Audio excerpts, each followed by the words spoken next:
Welcome back to JVM Internals Crashcasts. I'm your host, Sheila, and today we're diving deep into the world of JVM security. We're currently in our Beyond Expert season, exploring advanced topics and future directions of the JVM. In this episode, we'll be focusing on the security manager and policies. Joining me as always is our JVM expert, Victor. Hey Victor, are you ready to unravel some security mysteries? Absolutely, Sheila. I'm excited to dive into this crucial aspect of JVM security. It's a topic that's both complex and fascinating, especially given some recent developments in the Java world. Before we get started, listeners, make sure you're familiar with basic JVM concepts and have a general understanding of Java programming.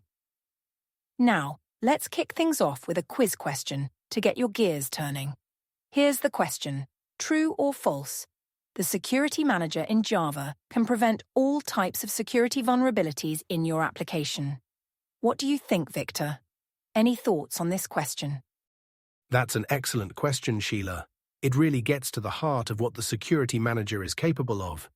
Without giving away the answer, I think it's important for our listeners to consider the different types of security vulnerabilities that can exist in an application. Some are related to the runtime environment, while others might be inherent in the application's logic or design. It's a thought-provoking question that challenges our assumptions about security in Java. Great point, Victor. Let's start by explaining what the security manager actually is. Can you give us a basic overview? Certainly. The security manager in Java is like a bouncer at an exclusive club. Just as a bouncer decides who gets in and what they can do inside, the security manager controls what actions Java code can perform within the JVM.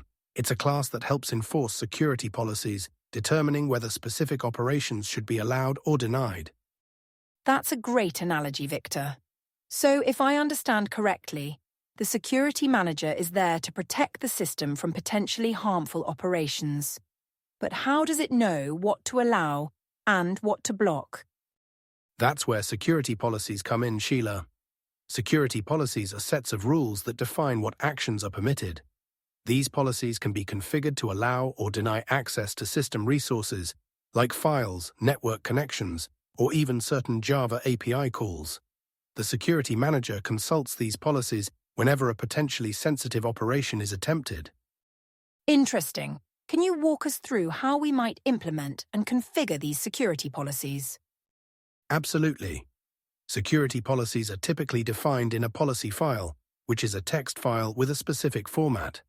For example, you might have a policy that grants permission to read and write files in a specific directory. To use this policy, you would start your Java application with special flags that tell it to use the security manager and point to your policy file. That seems straightforward enough, but I imagine it can get quite complex in real-world scenarios. Are there any best practices or common pitfalls we should be aware of? Absolutely, Sheila. One best practice is to follow the principle of least privilege. Only grant the minimum permissions necessary for your application to function. A common pitfall is making the policies too permissive, which defeats the purpose of having a security manager. Another important point is to thoroughly test your application with the security manager enabled. Sometimes, third-party libraries or unexpected code paths can trigger security exceptions if not properly accounted for in your policy. That makes sense. Now, I've heard some buzz about recent changes to the security manager in Java. Can you elaborate on that? You're right to bring that up, Sheila. In recent Java versions, starting with Java 17, the security manager has been deprecated. This is a significant change in the Java security landscape. The reason behind this decision is that the security manager, while powerful, has seen limited adoption and can introduce performance overhead. However, it's important to note that deprecation doesn't mean immediate removal. The security manager is still available and functional in current Java versions, but it may be removed in a future release. This change encourages developers to consider alternative security measures, such as using containerization technologies or other application-level security controls. Wow, that's a major shift. It really underscores how the Java ecosystem continues to evolve. Now, before we wrap up, let's circle back to our quiz question. Victor, Would you like to reveal the answer? Certainly, Sheila, the answer to our quiz question is false. While the Security Manager is a powerful tool for enforcing security policies within the JVM, it cannot prevent all types of security vulnerabilities in your application. It's excellent at controlling access to system resources and certain Java APIs, but it can't protect against logic errors in your code, SQL injection vulnerabilities, or issues like improper input validation.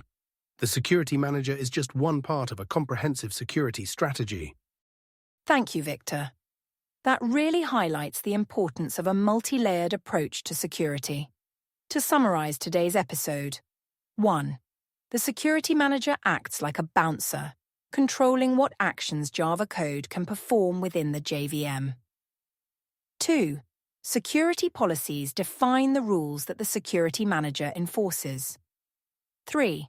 While powerful, the Security Manager has limitations and can't prevent all types of security vulnerabilities. 4. Recent Java versions have deprecated the Security Manager, signaling a shift in Java's security landscape. In our next episode, we'll be diving into bytecode verification, another crucial aspect of JVM security. Don't forget to subscribe to JVM Internals Crashcasts and leave us a rating if you've enjoyed this episode. Your support helps us continue bringing you in-depth explorations of JVM internals. Until next time, keep coding securely.